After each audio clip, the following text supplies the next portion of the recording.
Let me start with something uncomfortable. If online trolling feels harmless to you, that reaction actually makes complete sense at first glance. Now, this feels logically on the surface because it's just text on a screen. No blood, no broken windows, no visible damage. But let me tell you something I have noticed over the years of watching online behavior closely. Screens don't remove violence, they quietly reorganize it. To understand this, think back to real world droids we have all read about, where ordinary people suddenly did something they have never imagined. Shopkeepers, neighbors, people with families didn't wake up as monsters.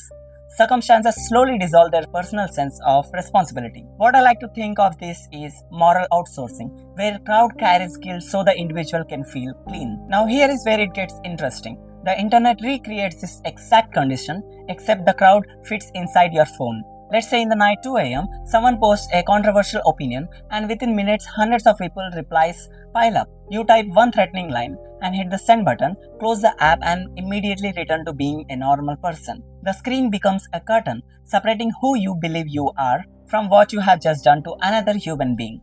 In my experience, this illusion is what makes trolling psychologically dangerous, not just rude or immature. Now, it's completely natural to think that trolls are simply bad people, but that explanation is actually too comforting. Because if trolls were monsters, we would never have to ask whether we could become one under different conditions. Let me explain why attention plays such a big role here with a very specific example. Imagine your comments gets 15 likes in 10 minutes while your normal post gets none all week. That tiny spike triggers a dopamine response saying, I exist, I matter, people notice me, and the brain remembers this shortcut. Here is where the false sense of power sneaks in, almost unnoticed. Offline, you might feel ignored, replaceable, or small, but online, you can teach a lesson to someone famous. That psychological kick is remarkably similar to what school bullies experience when they realize fear gives them control. And rarely does this happen alone.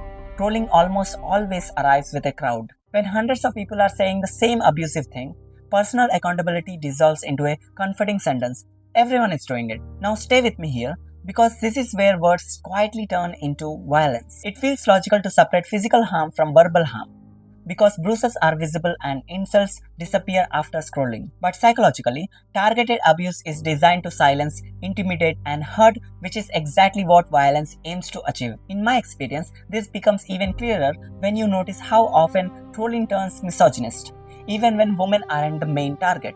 Attacks drift towards bodies, mothers, sisters, and wives, revealing a structure that courts already recognize as gender violence elsewhere. Let me explain why this damages society, not just individuals, using a simple economic idea. When bad behavior dominates a space, thoughtful people quietly leave to protect their sanity. Over time, only the loudest and cruelest voices remain, and the conversation collapses into noise and outrage. Children then watch this ecosystem and learn a terrifying lesson.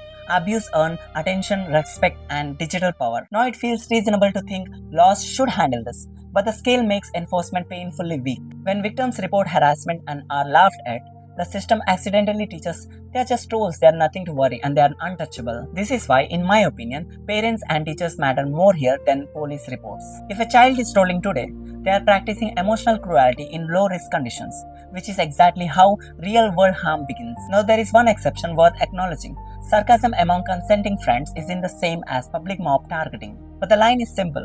If it humiliates, threatens, or silences someone, it's no longer humor. The way I personally understand, the solution is collective refusal, where society calmly decides certain behavior isn't acceptable anywhere. Movements that work didn't argue endlessly. They simply made abuse socially expensive and deeply uncool. Now let me leave with this thought, because it quietly ties everything together. We are all heroes in our own stories, but the real test is whether we become villains in someone else's view.